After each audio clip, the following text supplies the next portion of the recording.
Hello and welcome back to my channel.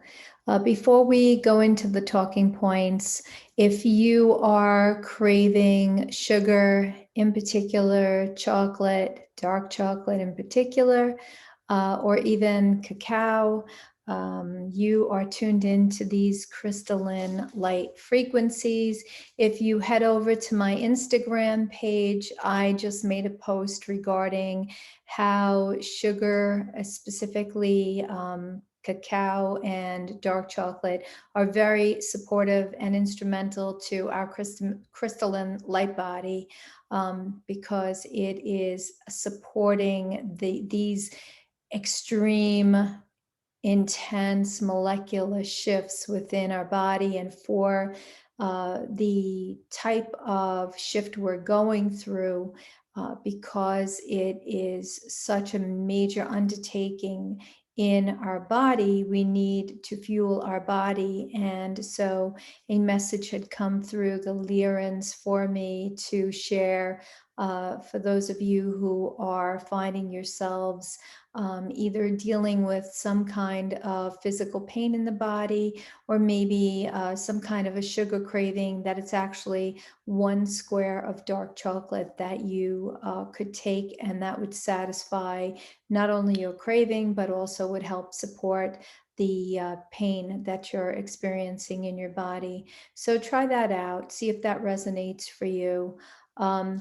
So I know that you are feeling these intense energies. They are through the roof. And like I've been saying, not stopping anytime too soon. We are in an extreme place now where we are seeing 5D separating more and more from the 3D, 4D reality that is playing out around us.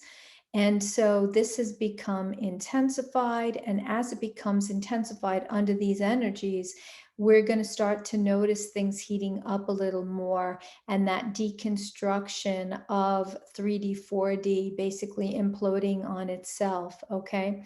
So what I am wanting to bring through this video is how to navigate that, what we can expect from an energetic perspective. I do know that we have eclipse season starting with the first eclipse in, I think, the sign of Sagittarius on the 26th. I haven't really been following astrology because I've been very tuned into the cosmic frequencies, and that has really expanded me in many ways. So I want to bring through what is coming through in that way.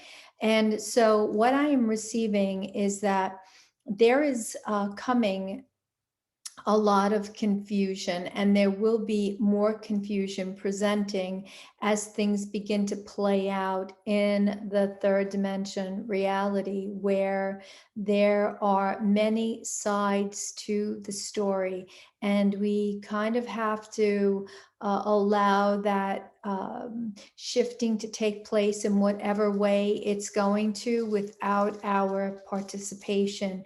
If we are holding that higher timeline, there's no need for us to look at that lower reality as it starts to deconstruct much faster now, because in these higher frequencies, it cannot sustain itself any longer. It's becoming virtually impossible for it to have any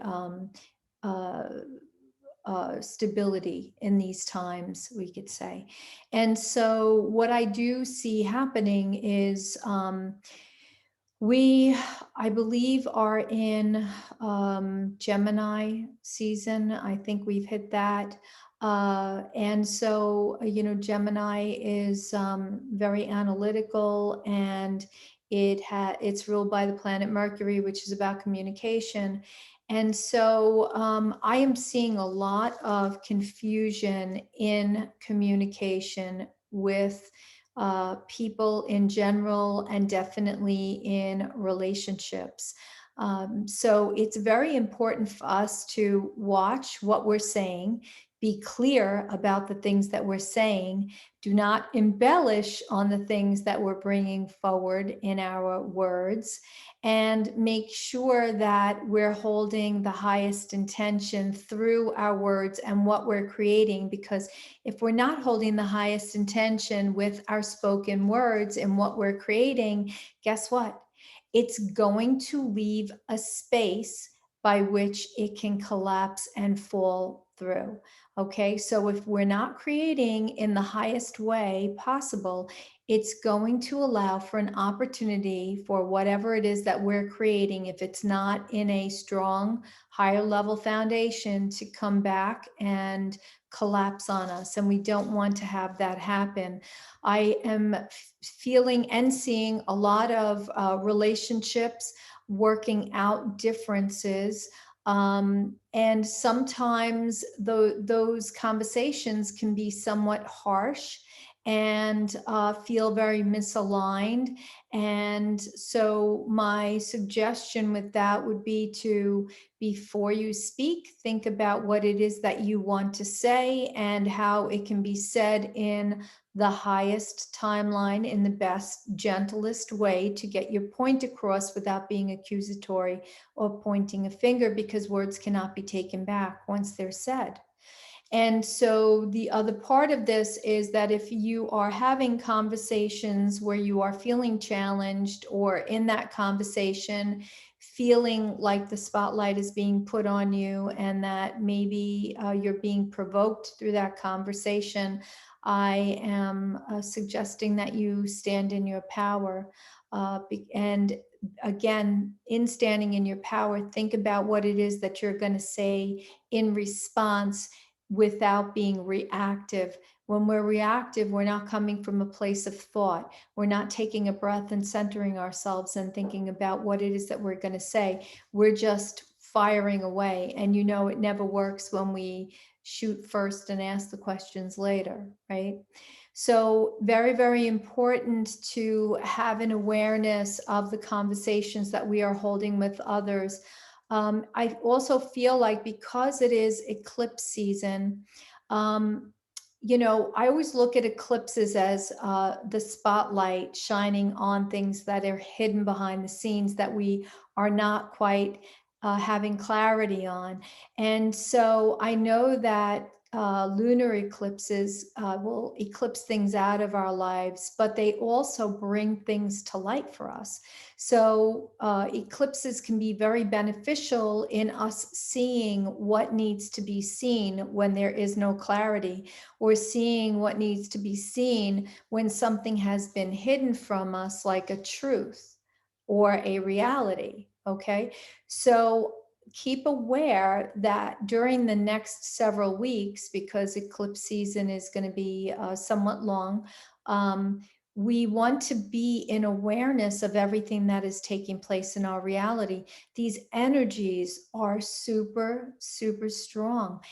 Everything and anything is possible because they're moving so fast. There is no more manifestation. It's instant materialization with our thoughts if we're not careful creators. So we want to be carefully creating everything it is that we're desiring. And if we're leaving something important or something of significance out of the equation, we need to go back and factor it in. We need to make sure we're taking into account for all parties and all parts of whatever it is that we're trying to put into action for ourselves. Um, there is a lot of manipulation playing out right now. So if you're finding yourself playing out in a relationship or situation that is holding manipulation, ask yourself where you're holding manipulation, because it's showing up to mirror to you where you need to let go a little more, and maybe look at how you're uh, bringing forth whatever it is that you're desiring in your reality. Okay. And so The other part of this is with the manipulation that's coming up, I'm seeing a lot of victimhood playing out. Um, these energies are pushing everything to the surface. So, whatever it is that we have not worked on, it's coming up now. And we're going to feel all of it. We're going to feel the shame. We're going to feel the blame. We're going to feel the victimhood. We're going to feel the guilt. It's really going to push it to the surface and force us to stand in it in order to resolve it. And honestly, the only thing that we need to do to resolve it is to recognize it, recognize how we created it, and now look at letting it go and just letting it be because it served its purpose in creating the opportunity to get our attention. And that is it. Okay, so there is no digging down into it or ripping it apart. It's just looking at it, loving it for what it was, for what it's bringing to the surface in order for us to shift, and then just letting it go. When we sit in the blame game, especially if we're blaming ourselves, oh, I should have known better, I should have done this, I should have done that, it serves absolutely no purpose. That energy is just going to spin you right in that hamster wheel. So as you're spinning in that hamster wheel, you're just spinning more of that and more of that and more of that until you get tossed right out of the hamster wheel into another detrimental situation. And it just perpetuates because we're not letting it go. We're having this need to just pull it apart, identify it, try to figure it out. Can't do that, right? We have to just let it go. For those of you that are feeling this extreme pressure within your body, where you're going into the states of expansion and then going into the states of contraction, that process is just like birthing a baby. Okay. And so when we're in that state of expansion, we're blowing up with the pregnancy of new realities that we're about to give birth to. And then we go into the contraction to actually birth those new realities. So we're in this process of birthing all new realities as the lower level realities that I mentioned in the beginning of this video are needing to self destruct, implode, and resolve the old ways because they don't work anymore. They're not serving a purpose. Now, going back to the confusion, I feel like whatever is going to be presenting going forward is going to create even more confusion than there is right now.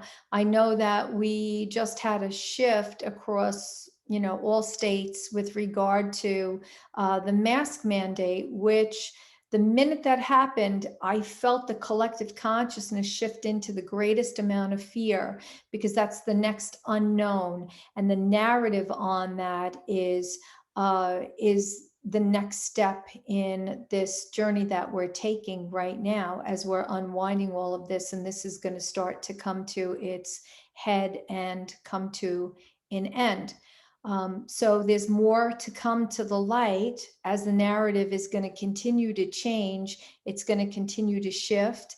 And a lot more confusion is going to present an opportunity for people to work through whatever it is that they're experiencing. However, we have to be consciously aware that when there is confusion, it doesn't mean that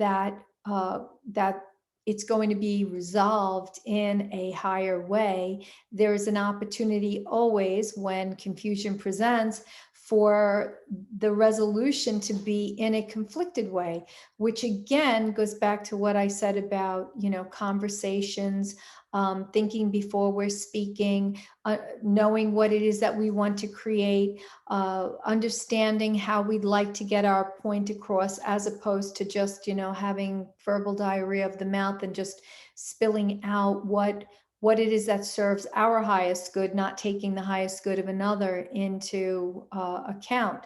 We cannot operate that way anymore. If we're only serving ourselves and we're the only ones that are going to be benefiting from what it is that we're creating in our head or creating through our desires that we want to see play out in our reality, it's not going to happen in a nice way for us. We need to start to become accountable for what we're creating, and we have to take into account all of those that are going to be affected by whatever it is that we're creating. Okay, so it's going to be very, very important for us to keep in awareness that communication is on the forefront right now. How that communication takes place is very, very important. Understand, if you're in a relationship, understanding the other person's side, not just looking at your own needs. Um, and also not letting yourself get carried away in a firestorm of emotion, because that is very probable now as these energies are continuing to build, right? This lower level deconstruction that's happening gives or lends a great deal of instability to where we are right now. So, how do we navigate this? We navigate this through having great awareness, through staying extremely present in our creator states, creating from the highest place we possibly can, and seeing all perspectives, not just ours, but every perspective. And if I do A, how is that going to affect everybody else? If I do B, what is that going to look like on the larger scale? Taking it all into consideration, right? This is unity consciousness. This is caring, compassion, sharing when we're invested in another's well being. Okay. And so we want to make sure that we're not coming from a place of reaction and we're coming from a place of responsiveness. That's very important. We also want to make sure that we are an observer to everything and we're not an active participant unless we are meant to be an active participant. We don't need to be in the middle of a situation that is going to be potentially detrimental to us in some way, shape, or form if it is not aligned with us on a soul level. If someone invites you to participate in, let's say, a riot or something like that, and it doesn't feel comfortable for you, don't go, because it means it's not in your best interest to do that, because it's not on your soul path timeline. And we want to make sure that we're tuning into that. Okay. It's really important to pay attention. These higher light frequencies are working through our body in incredible ways. Activations are taking place every second, every day. I'm hearing about them from some of you. We're activating the threefold flame in the heart area. And this is where, of course, this is, like the Trinity, right? We're mostly activating the divine masculine, the divine feminine, and the Holy Child. And the Holy Child represents creativity. Okay, so standing in our power, having a compassionate heart, and being a co-creator with our universe. All right. And so a lot of you are going to be experiencing this, and this comes in sometimes as a major heart activation. I believe I shared that in my last video with the video before that. But these activations are super significant. We need to make sure that we're aware of everything in our reality so that we're in flow with what is taking place in our physical experience, because we're creating that as we go. All right. So I hope that you found this video helpful. If you did, please give it a thumbs up. Please share, subscribe, hit that bell notification. There are others out there that might need this information. As I mentioned, I did make a post about dark chocolate being important to us right now. However, some of you might be craving salt. And so I know last year I think it was last year, started early in the summer, and then it kind of fizzled out. But I had an intense craving for French fries, something I don't normally eat, but I let myself eat them. I got my fill of French fries. I did it without judging myself for eating them. And just as fast as that craving for French fries came in, it went out. That French fry craving was all about the salt. The salt craving has to do with plasma light body. Okay. So if you're craving salt, you're building your plasma light body. We're in crystalline plasma energy right now. The solar light that's coming through is incredibly high.